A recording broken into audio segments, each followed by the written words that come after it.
বাংলাদেশের ক্রিকেটের নতুন সুপারস্টার ধূমকেতুর মতো আবির্ভাব গতির ঝড়ে মাতিয়ে তুলেছেন বিশ্ব ক্রিকেটকে। ভারত ম্যাচের আগেই বিদেশি সাংবাদিকদের আগ্রহের কেন্দ্রবিন্দু হয়ে উঠেছেন তরুণ পেসার নাহিদ রানা।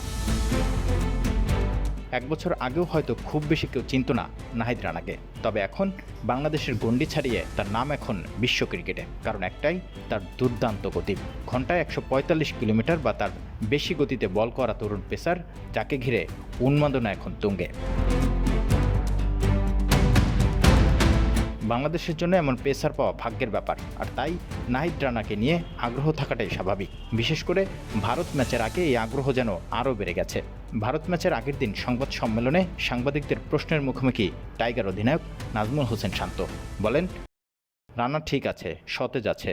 নাহিদ রানা দ্রুত গতির বোলার, এটা আমাদের পুরো বোলিং ইউনিটকে সাহায্য করে।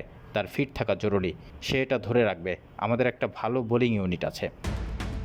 নাহিদ রানার চেন্নাই টেস্টের অভিজ্ঞতা খুব বেশি সুখকর না হলেও তার গতির ঝড় ভারতীয় ব্যাটসম্যানদের ভালোভাবেই বুঝিয়ে দিয়েছিল সামনে ভয়ঙ্কর কিছু অপেক্ষা করছে। তাসকিন মুস্তাফিজদের মতো অভিজ্ঞ পেসার থাকা সত্ত্বেও ভারতীয় সাংবাদিকদের মূল আগ্রহ ছিল নাহিদ রানাকে ঘিরে। তাদের প্রশ্ন, এই গতির আগুনে ভারতীয় ব্যাটিং অর্ডার কতটা সামলাতে পারবে। শান্তর বিশ্বাস, আইসিসির ইভেন্টে নিজের প্রথম ম্যাচের জন্য শতভাগ প্রস্তুত নাহিদ। রানা যে বোলিং করছে তার উপর বাড়তি নজর থাকবে, কাল খেললে বেস্ট দিবে। রানা ভারতের সাথে ম্যাচ খেলেছে, সে প্রতিপক্ষ নিয়ে ভাবে না, তার প্ল্যান নিয়েই থাকে, প্ল্যান কাজে লাগাতে চায়। ভারত বাংলাদেশ ম্যাচ মানেই টান টান উত্তেজনা। বাংলাদেশের জন্য নাহিদ রানা হতে পারেন বড় তারকা। তার গতির সামনে ভারতীয় ব্যাটসম্যানরা কতটা টিকতে পারবে সেটাই এখন দেখার অপেক্ষা।